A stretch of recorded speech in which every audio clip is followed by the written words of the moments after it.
چھوٹی چھوٹی چیزوں کو یوں محسوس فرمانا اور پھر اس پر حوصلہ افزائی کرنا. کسی نے تھوڑا سا تعاون کیا ہے اور اس پر اس طرح سے پیٹھ تھپکنا، یوں سمجھے کہ ساری زندگی کی تھکان اتار دینا. آپ کیا فرماتے ہیں اس بارے میں کہ کیسے امیر علیہ سنت خیال رکھنے والے ہیں اور پھر بڑوں کو کس طرح پیش آنا چاہیے؟ سب سے بنیادی چیز تو یہ ہے کہ آپ کا سامنے والے سے جو انٹریکشن ہے، جو برتاؤ ہے، وہ کیا ہے. تو یہ ساری برتاؤ ہی کے آداب ہیں. ٹھیک. یعنی ایک بندہ غمگین ہے تو آپ نے اس سے حوصلہ دینا ہے. ایک آدمی کو خوشی حاصل ہوئی ہے تو آپ کو اس کی خوشی میں شریک ہونا ہے. فوتگی ہے تو آپ نے اس کے ساتھ تعزیت کرنی ہے. بیمار ہے تو عیادت کرنی ہے. تو برتاؤ جو ہے معاشرت کا ایک اہم جز ہے. یعنی ہم انسان پتھر تو ہے نہیں، احساسات رکھتے ہیں. اب کسی کے دل میں جو احساسات ہیں وہ کیا ہیں؟ ٹھیک. یہ ایک سلیم القلب آدمی زیادہ محسوس کرتا ہے. یعنی غمی خوشی تو سب کو نظر آ جاتی ہے. صحیح. کہ بھئی بچہ پیدا ہوا ہے، شادی ہے یا فوتگی ہو گئی ہے. اس کے علاوہ جو مواقع ہوتے ہیں نا، سارے لوگوں کی اس پر توجہ نہیں ہوتی. صحیح. اعلیٰ ظرف کے لوگ ہوتے ہیں، اخلاق کی اعلیٰ منزلوں پر جو فائز لوگ ہوتے ہیں، پھر وہ چھوٹی چھوٹی باتوں کو محسوس کرتے ہیں. ان کا جو قلب ہے وہ غافل نہیں ہوتا، پتھر کی طرح جامد بھی نہیں ہوتا. احساس کا اس میں جو کیفیت ہے وہ زیادہ ہوتی ہے. اصل چیز ہے احساس کی کیفیت کی. اور نبی اکرم علیہ الصلوۃ والسلام بچے جو ہے وہ سردی کے موسم میں آیا کرتے تھے، سخت سردی میں، اور آ کر برتن پیش کرتے پانی کا کہ آپ اس میں ہاتھ ڈال دیں. یعنی وہ اس پانی کو متبرک بنانا چاہتے تھے.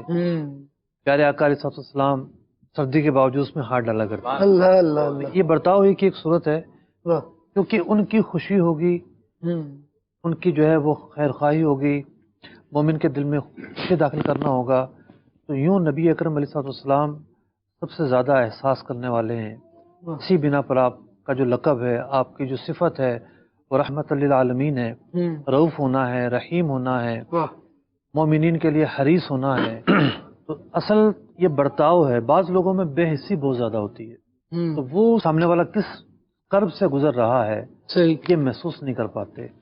بعض اوقات ملازمین ہوتے ہیں، وہ ملازمین بڑے ہی جو ہے اشارہ کنایوں میں اپنی تکلیف بیان کرتے ہیں. بعض کو تو رونے کی عادت ہوتی ہے، نو ڈاؤٹ، کچھ بھی ہو جائے وہ روتے رہیں گے، ہم ان کی بات نہیں کر رہے.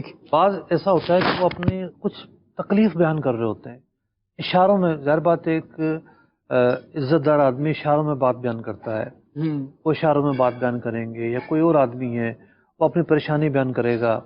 تو یوں احساس کرنا کہ اس پر کیا گزر رہی ہے، یہ کن حالات سے گزر رہا ہے، یا خوشی غمی کے جو بھی موقع ہیں. تو یوں چونکہ اعلیٰ ظرفی کی علامت ہے تو امیر علیہ سنت اخلاق کے اعلیٰ مرتبے پر فائز ہیں. ماشاءاللہ. اخلاقیات کے لیے سب سے مین چیز ہے دل کا صاف ہونا. واہ. یعنی آپ کا بول بڑا میٹھا ہے، یہ اخلاقیات میں نہیں ہے. یعنی صرف واحد نشانی نہیں ہے. اخلاقیات کی روح ہے آپ کا دل صاف ہو، اس کے اندر کسی کے لیے بغض نہ ہو، کینہ نہ ہو. یہ ایک بنیاد ہے. یعنی مشہور جملہ ہے نا، میٹھی چھری. جی. مطلب میٹھا، بڑا میٹھا ہوتا ہے بندہ، ٹھیک ہے، لیکن وہ دل سے میٹھی چھری ہوتا ہے. تو یوں اخلاق کی جو روح ہے، یعنی اخلاق کا پورا دائرہ برتاؤ سے تعلق رکھتا ہے. مجھے میٹھے جو ہوتے ہیں میٹھے، وہ تھوڑی دیر کاٹ کے رکھے نا تو وہ کڑوے ہو جاتے ہیں. ایسا نہیں ہے کہ ہر پولائٹ آدمی جو ہے وہ کڑوا ہوتا ہے، ایسا نہیں ہے. میں سمجھانے کے لیے عرض کر رہا ہوں کہ اخلاق کی جو بنیاد ہے وہ برتاؤ ہے.